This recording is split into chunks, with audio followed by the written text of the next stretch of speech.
aqui. Nós estamos protegendo aqui a família. A família, o centro, a base de toda a sociedade. Essa não pode ser esquecida. Indiretamente, nós temos que proteger o vínculo afetivo familiar. Isso é de extrema importância. Discute-se hoje, e aí eu quero deixar aqui bem claro, sobre a revogação ou a manutenção da lei que trata sobre alienação parental. A lei de alienação parental, ela traz realmente, elenca casos de abuso contra crianças, contra adolescentes e também outros casos.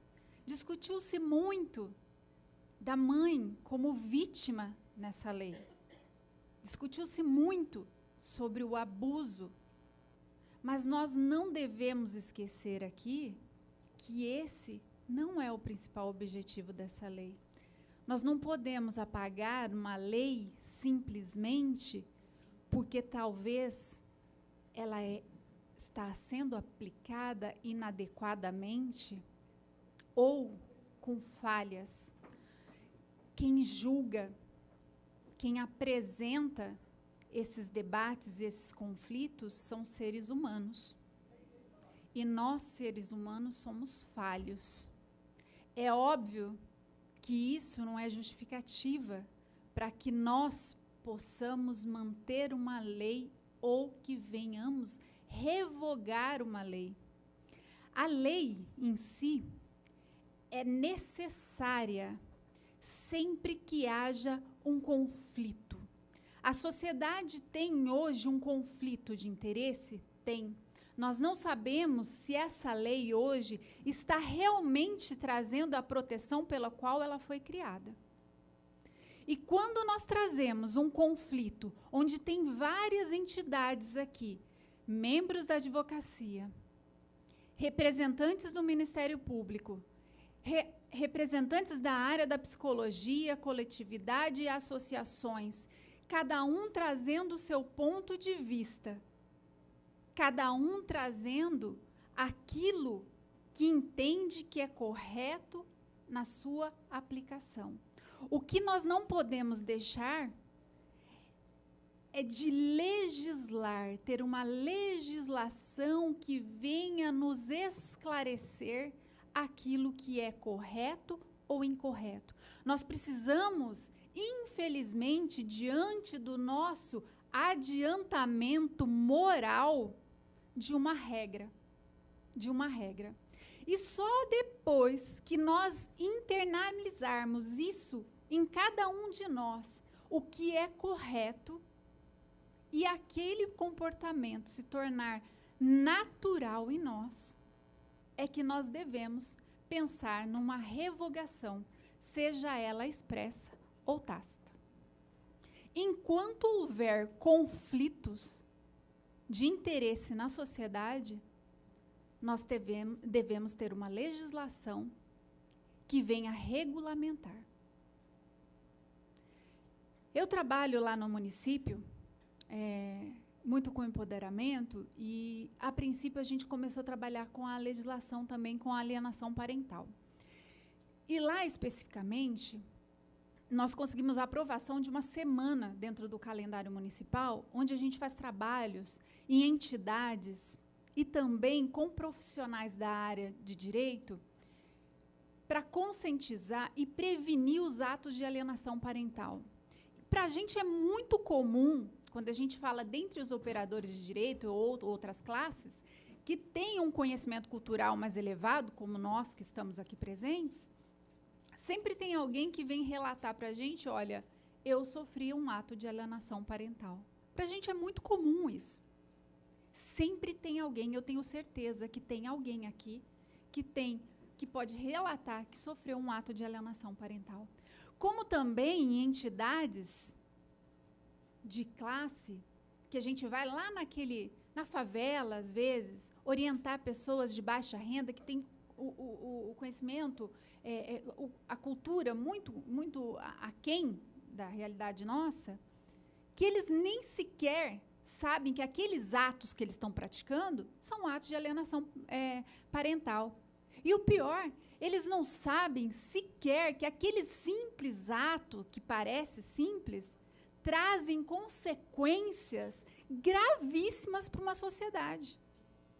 Então, como que a gente vai gritar aqui, que nós queremos uma mudança de uma sociedade, que nós queremos uma sociedade mais justa, mais plena, mais igualitária, se nós não estamos conseguindo mudar sequer dentro dos nossos lares? Os nossos vínculos familiares estão doentes, e a proposta de revogação hoje dessa lei está sendo no sentido, e me perdoe, deixa eu dar um exemplo muito chulo aqui, parece que eu estou vendo uma doença, onde a lei é a pessoa com uma doença, e a gente está tentando matar essa pessoa em vez de curar a doença. Simplesmente assim. Nós não estamos aqui tentando descriminalizar um abuso. Não estamos tentando fazer com que aquela mulher que talvez pratique uma violência, uma denúncia de abuso do pai, né, ela venha simplesmente a sofrer as consequências. Isso não é o correto. Isso não é o correto. Nós temos uma legislação criminal que serve para isso. A lei de alienação parental vem nos trazer regras de direito material, onde a gente tem o conceito e temos exemplificações do que vem a ser atos de alienação parental. E nós temos regras processuais, sendo que o que mais foi debatido aqui é que as regras de natureza processuais não estão sendo bem aplicadas. Então, o debate aqui não seria caso de revogação de uma lei, mas talvez de alteração dessa legislação.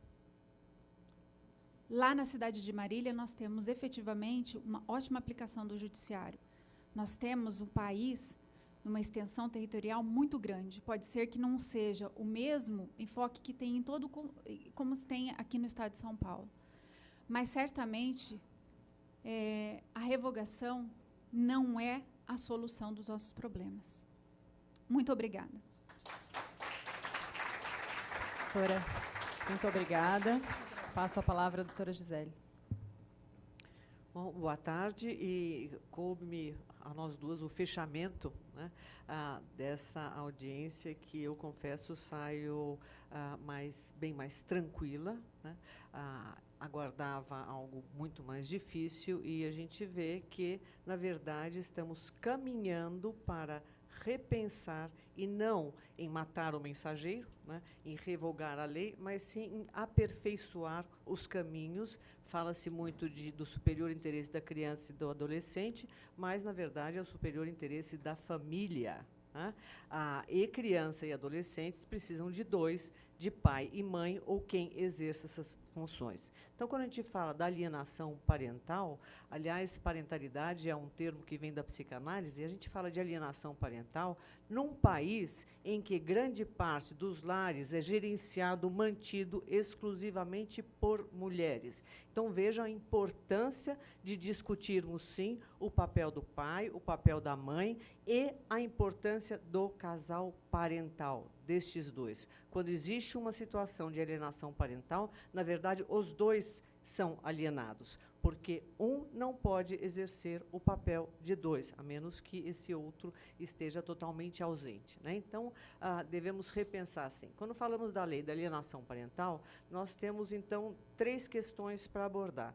Uma questão conceitual, uma questão processual, e a outra, final, é a questão legislativa, né? Então, vamos falar de revogar a lei? Não, me parece que o caminho absolutamente hoje, né, não tem sido este, né, mas sim de pensar que forma podemos aperfeiçoar.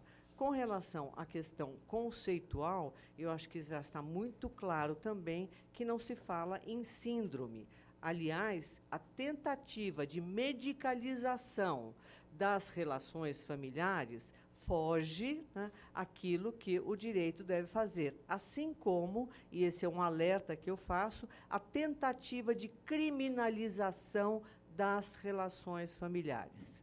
Alienação parental é um conceito interdisciplinar. Aliás, eu esqueci de falar um pouquinho do meu currículo, né? Estou falando aqui um pouco. Bom, eu sou psicóloga, sou psicanalista da Sociedade Brasileira de Psicanálise de São Paulo, sou mestre e doutora em Direito Civil pela USP, tenho um certo problema de identidade, parece, né?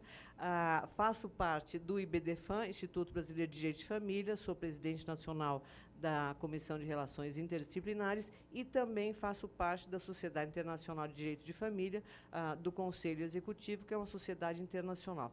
Então, eu tenho andado um bocadinho por aí, né, pensando e repensando nessas questões de direito de família em interface com a psicologia e com a psicanálise.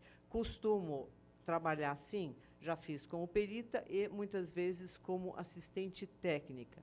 E acho curioso que, várias vezes hoje, né, nas falas aqui, a gente falou, ou se falou, dos laudos psicológicos, né? Quase também como se a culpa de tudo fossem os laudos psicológicos e a falta de formação das pessoas. Notícia: muitos laudos, sim, são inconclusivos, porque o objeto é inconclusivo, né?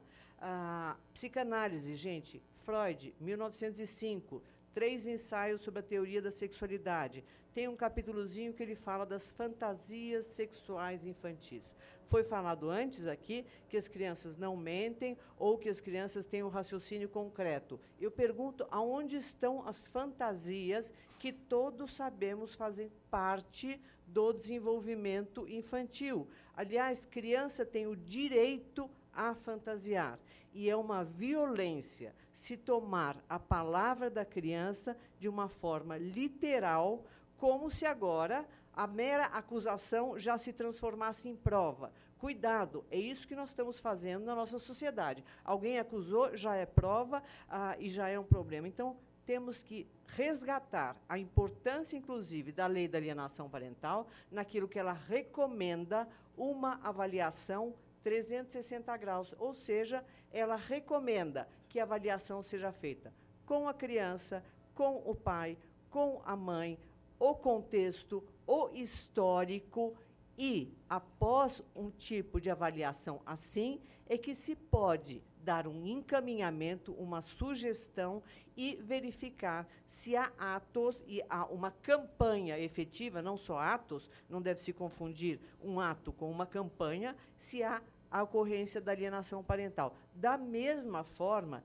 e isto é o mais preocupante da tentativa de revogação da lei, que é se migrar do direito de família, das avaliações feitas por psicólogos e assistentes sociais, que devem contar também com assistência técnica, mas isso é um outro capítulo, né? Se migrar disso para a Lei 13.431, que prevê o depoimento especial, não é depoimento sem dano, depoimento especial, e a tal da escuta especializada, que não é realizada por psicólogos ou assistentes sociais ou médicos. São técnicos que vão tomar o depoimento, dizem que não é inquirição, a oitiva daquela criança, isto será prova. As consequências desse tipo de situação, sem uma avaliação 360, não são, e eu entendo, e eu já trabalhei e trabalho aqui em alguns casos de mães que perderam a guarda indevidamente, tudo isso.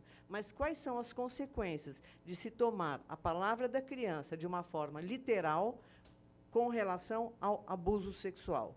As consequências não são perdas de guarda, são prisão. Então, estas crianças precisam, sim, e a prova precisa ser feita de uma outra forma, para que aí se tenha, sim, o devido processo legal, com uma prova 360. Muitos avanços têm sido feitos, essa Lei 13.431, que visa criar um sistema de proteção para crianças e adolescentes vítimas ou testemunhas de violência, que inclui a alienação parental, a violência física, a violência psicológica e a violência institucional, é uma lei muito bem intencionada, mas sabemos todos que o inferno está cheio de boas intenções, assim como as leis, assim como o judiciário e mesmo as nossas melhores intenções. Então, nós devemos olhar essas questões com muito cuidado, proteger, sim, a criança, que é o mais vulnerável, o adolescente, proteger, sim, a família e, efetivamente, tratar situações complexas, não de forma simplista, porque eu temo que o desprezo pelos especialistas é proporcional a tentarmos tratar as questões complexas de forma reducionistas e, assim, ampliar muito as injustiças que todos nós sabemos, sim, que acontecem. Então, quando eu escuto grupos de mães e falar, olha, arrancar um filho, perder a guarda desta forma, realmente é um absurdo. A lei prevê várias situações, inclusive o acompanhamento psicológico. Por que não se aplica isso? No judiciário, que é o judiciário mais caro do mundo, a gente vive escutando, mas não tem corpo técnico, mas não pode ter assistente, isso também não pode ter assistente técnico. E, finalmente, eu vou fazer esse parênteses, né?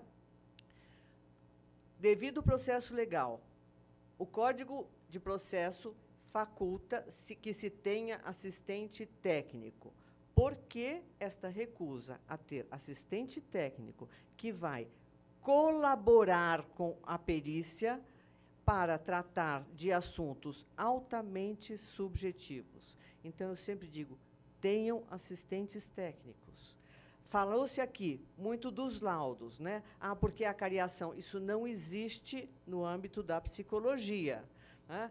Porque muitas vezes se fala de pessoas que não se entrevistou. Existe um conselho profissional que absolutamente veda este tipo de prática. Então, nós precisamos resgatar, no momento ou em situações de muita angústia, mas nós precisamos resgatar a competência de cada um de nós. O direito, nós devemos buscar a equidade, a igualdade, mas também nós devemos e temos a obrigação de resgatar o direito à diferença, o direito à infância, o direito a oscilar, ora está mais com o pai, ora está mais com a mãe, o direito a fantasiar, né, sem que se tome isto e sem que essa criança seja, ou o adolescente, sejam aí a prova viva, juiz do conflito entre os pais. Um conflito que é verdade. Muitas vezes o judiciário tem sido sócio oculto desses conflitos. Então, se fala,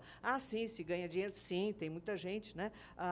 Então, temos que resgatar a possibilidade das pessoas tomarem o próprio destino em suas mãos, com várias possibilidades que a gente tem, oficinas de paz, a gente tem o crescimento da mediação, tem uma série de questões aí e encaminhamentos que podem ser dados. Agora, o que nós não podemos é atropelar as nossas diferenças, atropelar a família, né, e fazer campanhas, né, de uma revogação da lei, como se, e esse é o meu final, como se, né, quem fosse a favor da lei fosse a favor da pedofilia. Nada mais perverso do que falar isto e nada mais contra a efetiva proteção do adolescente, da criança, da família e de todos nós. Muito obrigada. Obrigada, Gisele.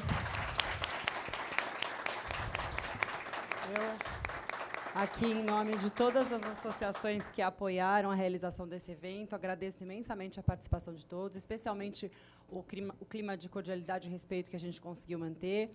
E quero dizer que a gente sai com uma série de questionamentos, especialmente porque nós estamos no país com um número gritante de abusos sexuais, psicológicos, um número de violência muito preocupante. É endêmica a nossa situação. E, dentro dessas circunstâncias, a gente precisa pensar que, muito embora a lei exista, está aí, está posta, necessariamente a gente vai ter que pensar em eventuais alterações, senão nós não estaríamos aqui a esse tempo todo discutindo, com possibilidade de discutir mais 12 horas e o assunto, obviamente, não se esgotar.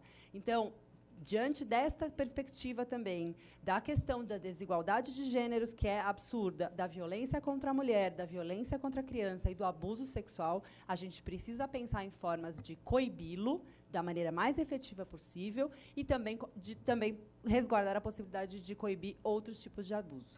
Então, eu agradeço muito a todos, já ficando aqui o convite, eventualmente, para a realização de uma nova, que eu acho que cabe, tem bastante espaço ainda. Obrigada a todos pela presença.